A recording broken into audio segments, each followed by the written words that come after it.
Hi, everybody. Dr. Carolyn here. And today we're going to be talking about body image issues.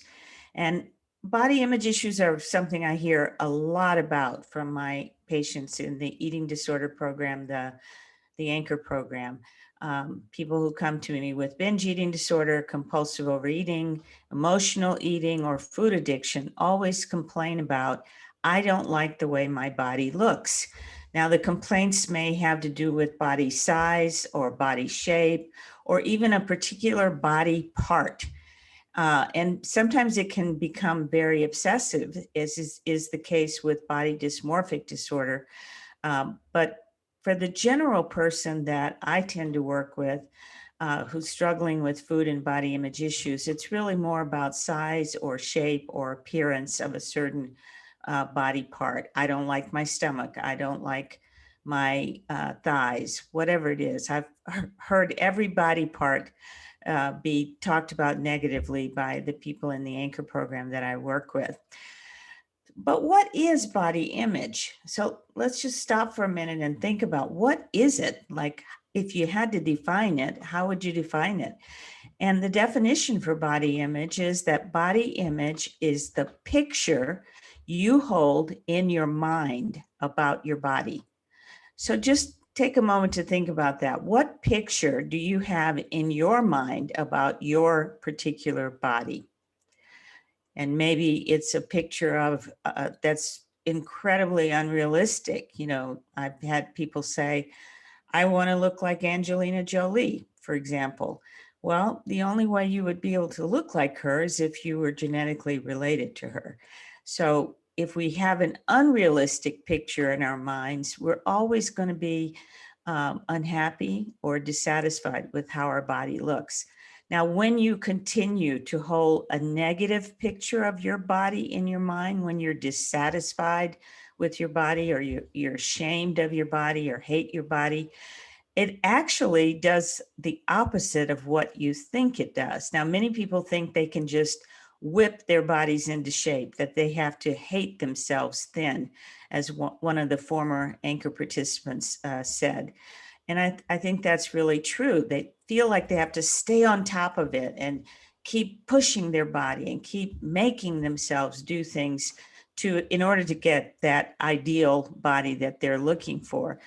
But what that does is the opposite of what you think, as I said. So when you have that negative picture of a body image in your mind, that tends to correlate with an increased risk for compulsive overeating, food addiction, and binge eating disorder. Rather than it helping you, it actually hurts you. Having positive feelings about your body, even if you're it is really hard, I think, if you're in a larger body, because there's so much weight stigma in our culture. So every day the thin ideal is promoted in magazines, on television, and movies, etc. So it's difficult to have that positive body image, but it's not impossible. And I want to talk a little bit about a different way of thinking about your body in this video. So what I want to say is, it's really time that we claim and own our own body. Your body is yours to do with what you feel you want to do with. I mean, nobody should tell you what to do with your body. And for example, your size is nobody's business. That's really, it's up to you. You own your body. Now, you may recall in the past, I've spoken about the effects of trauma and how it increases your risk for binge eating disorder, emotional eating, and food addiction, and so on. So most of the patients who come to me with food and body image issues have a history of neglect, abuse, or one of the other things that's on the adverse childhood experiences study, like having a parent with a mental illness, or a parent who had alcohol or substance use problems. So if you've had any of those instances of childhood maltreatment, that can have a dramatic impact on your body. So that's really important for you to hear. In other words, what I'm saying I just want to be really, really clear about this. Your body is the way it is because something happened to it, not because something's wrong with it. So your body is the way it is because something happened to it, not because something's wrong with it or wrong with you. So what may have happened to your body is that if you had any any childhood adversity or childhood trauma, that actually changes your body on the cellular level. And it changes a number of things that we'll talk about in a moment, but it also changes the way your brain works, and it kind of sets you up for having an increased risk for things like addictions, depression, anxiety, eating disorders, and over 40 medical conditions, including some of the ones that are blamed on having a larger body, like diabetes or high blood pressure or heart disease. So, I would say that it's important for you to recognize that if you've experienced trauma, it has affected your body because the body stores your trauma. Your traumatized mind and body have coped by trying to manage uncomfortable or even terrifying emotions and flashbacks or nightmares by self-soothing with food and sometimes other substances as well. But let's just focus on food right now. So many people that I see with food addiction, binge eating, or emotional eating, they may not see the link between their childhood trauma and their abuse or neglect or the current issues that they have with food and with their bodies. But your body, if it's experienced trauma, will continue to play out this need to manage those terrifying or unpleasant emotions, to deal with stress using food. And that's usually starts in childhood as a way of coping with trauma. Just think about it from the point of view of being a child, that you don't have a lot of skills.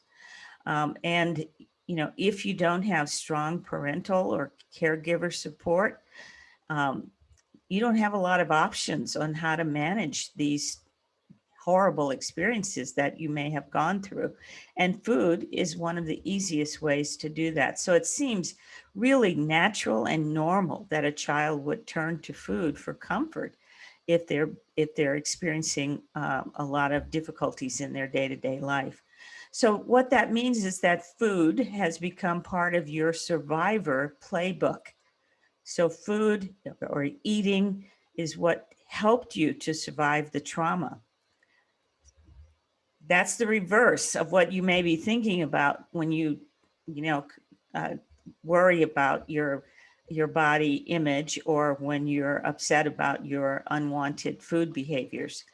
But if you really think about it, you'll recognize that food was part of your survivor playbook. It helped you to survive the trauma that you went through. So again, trauma has an impact on both the brain and the body. Let me just give you some of the effects that we see on the brain. First of all, it can cause trouble with regulating emotions. And this is not a psychological trouble. It's actually that your brain becomes hardwired differently after trauma than it was before. It can also lead to problems with memory, focus, concentration, and motivation, and can make you more sensitive to stress than somebody else.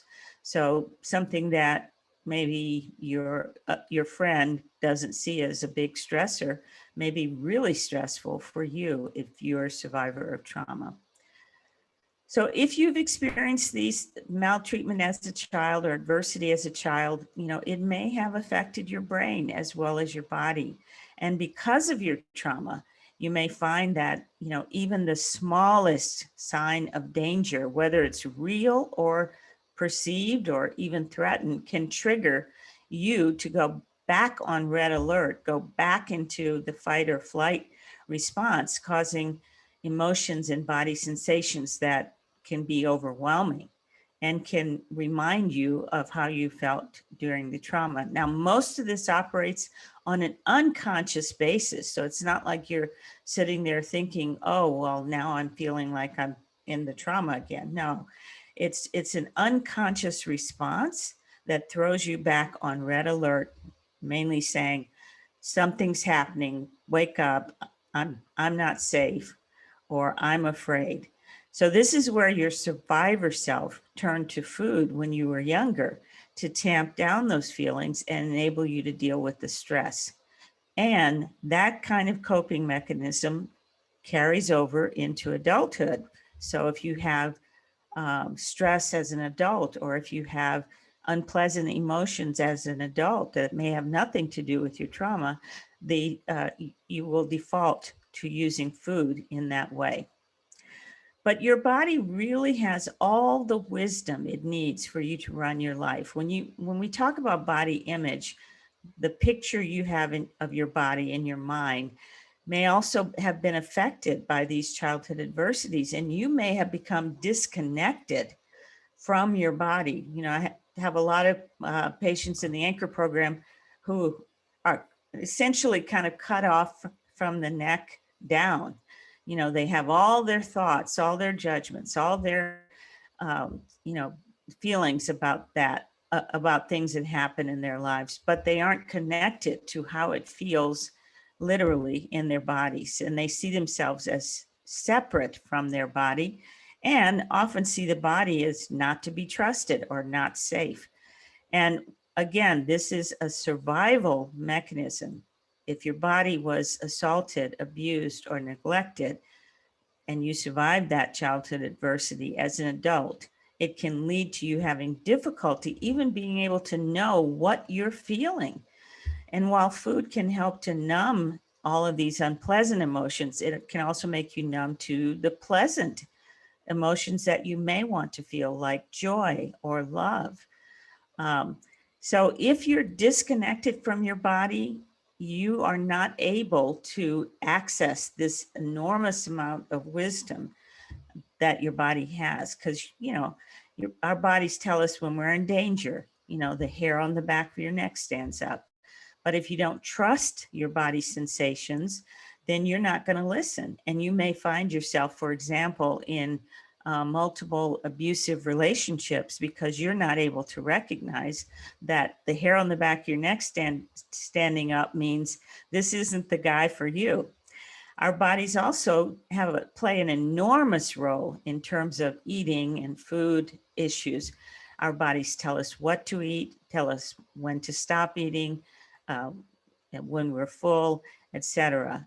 But if you're disconnected from your body, you won't have that knowledge you need to change unwanted behaviors around food.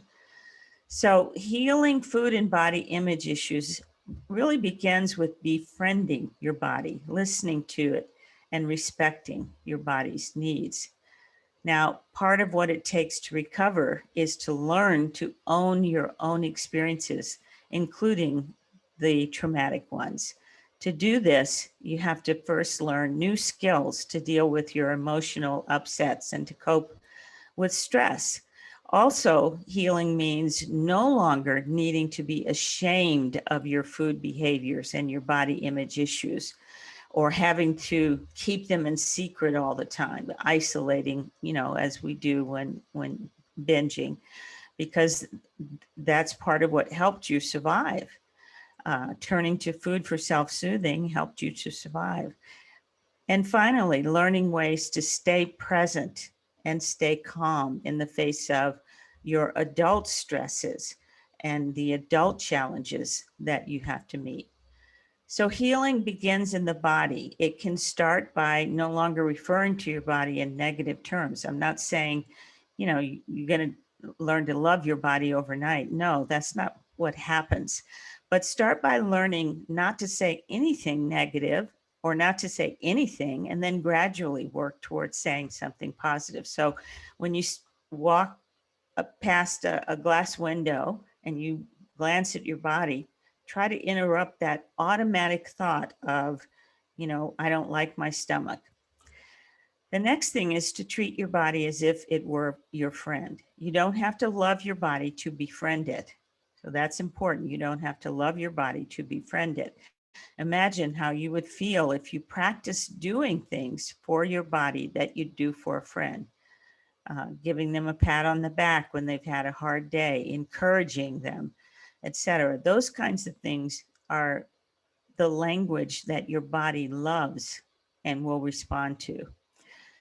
Finally, offer some compassion and respect for your body. After all, your body has survived all of the traumas that you survived. It's been there for you despite all of that and despite whatever you've thrown at it, and continue to support you throughout your life. So remember what I said. Your body is the way it is because of what happened to you, not because something is wrong with you or with your body. So again, I don't have to tell you that your body has survived all the things you survived. You don't have to throw it a parade. I'm not saying that. Don't have to be body image day. Whoop, whoop. But maybe a small thank you would be appreciated. So I hope this has been helpful to help you understand that body image really has nothing to do with your size or your shape or your appearance. It has more to do with what happened to you as a child that made you disconnect from your body. And that disconnection then is the source of a lot of discomfort and dissatisfaction and body image issues. So if you're really ready to begin the journey to making peace with food and your body, check out the notes for this video. And there's a link there in the notes that will tell you how to sign up for a free consult to discuss your own individual food and body image issues. Okay, I hope this is helpful. I'm signing off. This is Dr. Carolyn. See you next time.